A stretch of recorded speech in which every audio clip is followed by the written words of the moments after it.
مستعجلين صح؟ وعايزين تسمعوا الفيديوهات وتضحكوا. طب صلوا على النبي ولا بينا نبدأ؟ انا بيعها قال ما هي دايره اهي وزي الفل اهي. هي بس عايزه الكربراتير يتنضف وشويه دباديب. لا وانت الصادق، هي عايزة لها ترعة تكون واسعة بس تزكفي عشان ما تطلعش تاني.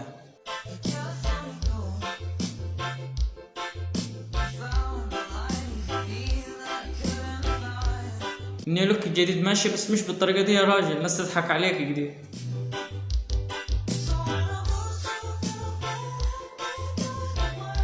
لا الشعرات واسنانها بصراحة ملهمش حال.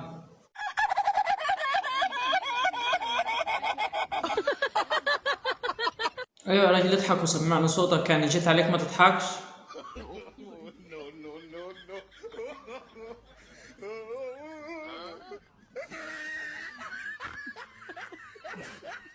الراجل ده ملوش حل، غسل الشاشة من أولها لحد آخرها، أهي الشاشات ما تتغسل عشان ما تقولوا مش ما تتغسل.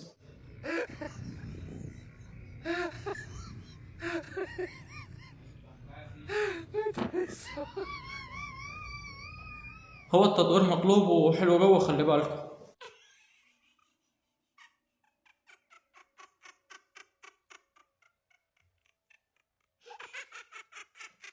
كعب عليه يا ابو؟ لا ده كعب نص متر دي.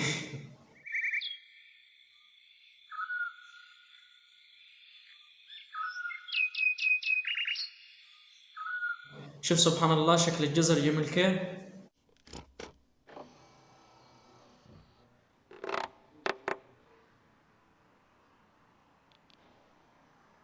لو معي عربية زي دي عايش غير العتابة بتاعتها بس.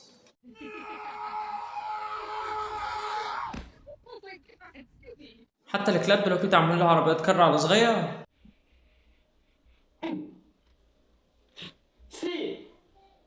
ما اسم الدولة صاحبة هذا العلم؟ أجاوب ولا سيبكم تفكروا؟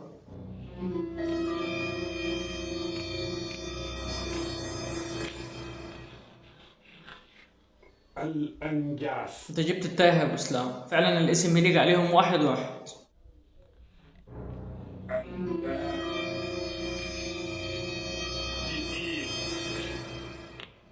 انت حيرته على فكرة وزقلتني معاه، ما الاسم هي في الاخر. بقول لك ولا اسم صح فيه. ولا اسم صح كيف يعني؟ ها؟